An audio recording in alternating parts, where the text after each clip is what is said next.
चलिए अब आगे बढ़ते हुए बीएसपी के सांसद हैं मलूक नागर। उनका कहना है कि पश्चिमी यूपी में जिधर बीएसपी और आरएलडी होगी दूसरे पक्ष का सफाया हो जाएगा। एबीपी न्यूज के संवाददाता नीरज पांडे ने मलूक नागर से बातचीत की है, आपको सुनाते हैं।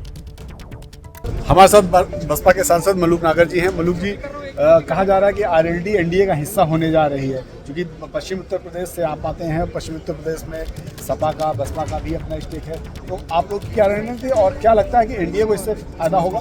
देखिए, मैं पिछले सालों में कई बार कह चुका हूँ, आज फिर कह रहा हूँ कि आरएलडी और चौधरी जयंत जी जिधर चले जाएंगे या बीएसपी जिधर चली जाएगी, दोनों में से एक भी कोई सा किसी के गठबंधन में आ गया, बिल्कुल सीट एक तरफा जीतती चली जाएंगी, दूसरा देखता रह जाएगा। बिल्कुल मैंने आपको मलूक नागर का बयान सुनाया था। उन्होंने यह कहा था कि अगर आरएलडी और बीएसपी जिस ओर रहेंगे उसके सामने जो है सामने वाली पार्टी खत्म हो जाएगी। तो इस पर मैं विजय त्रिवेदी सर से कमेंट ले लेता हूं। विजय सर, एक बात बताइएगा, आएंगे उस पर, लेकिन एक मुझे मिल रही है कमांड ब्रजेश पाठक से, मेरे सहयोगी ने बातचीत की, जरा उसको सुन लीजिए, फिर इस पर आएंगे चर्चा।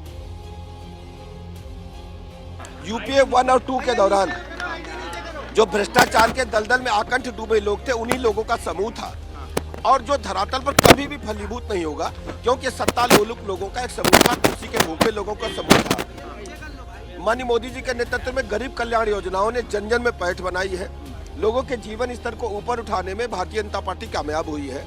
आप देखेंगे कि उत्तर प्रदेश में हम 80 की 80 सीटें जीतेंगे।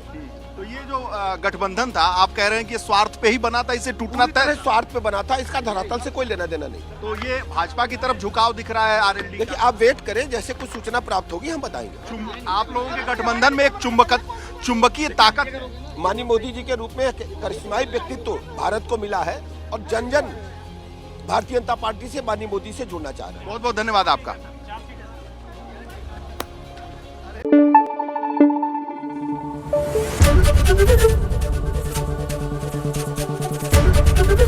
एबीपी न्यूज आपको रखे आगे।